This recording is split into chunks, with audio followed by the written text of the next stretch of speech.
Avec ta DJI Pocket 3, tu peux zoomer dans ton image. Et pour ce faire, ce que tu vas vouloir faire, c'est d'utiliser le petit joystick qui se trouve juste ici.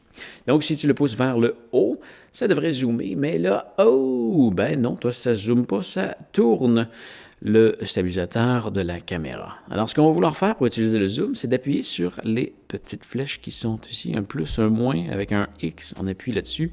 Là, tu vois, ça les fait disparaître, on a juste deux flèches.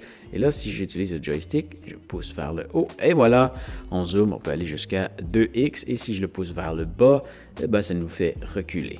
Si je veux retourner au contrôle de la direction de la caméra, je rappuie sur les flèches, et là, tu vois, je peux rebouger la caméra, et si je réappuie ici, je peux à nouveau zoomer.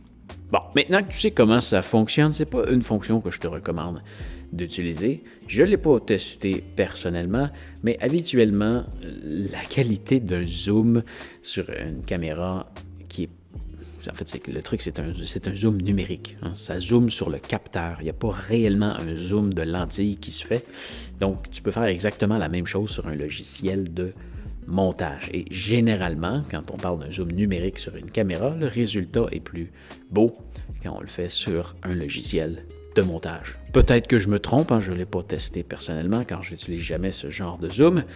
Je te laisse en juger par toi-même. Tiens, je vais démarrer un enregistrement. Et là, ce que je vais faire, c'est que je vais geler le côté droit de l'écran et je vais faire un zoom avec la caméra du côté gauche. Donc, ce que tu vois ici, le zoom que tu viens de voir, c'est celui de la caméra. Et maintenant, je vais faire un zoom dans Final Cut, à peu près à la même grandeur. Et tu peux juger par toi-même quel côté tu trouves le plus beau. Alors, voilà, j'espère que ça va t'avoir aidé. Bon, finalement, les deux m'ont l'air identiques, mais autre chose importante à savoir, c'est que le fameux bouton que je parlais sur le côté, c'est en fait un peu un genre de slider. Donc, quand tu appuies dessus, tu inverses le rôle du joystick et du slider, mais tu peux aussi zoomer directement à l'écran avec ton pouce, ou ton index, ou le doigt que tu veux. Bref, j'espère que ça va t'avoir aidé.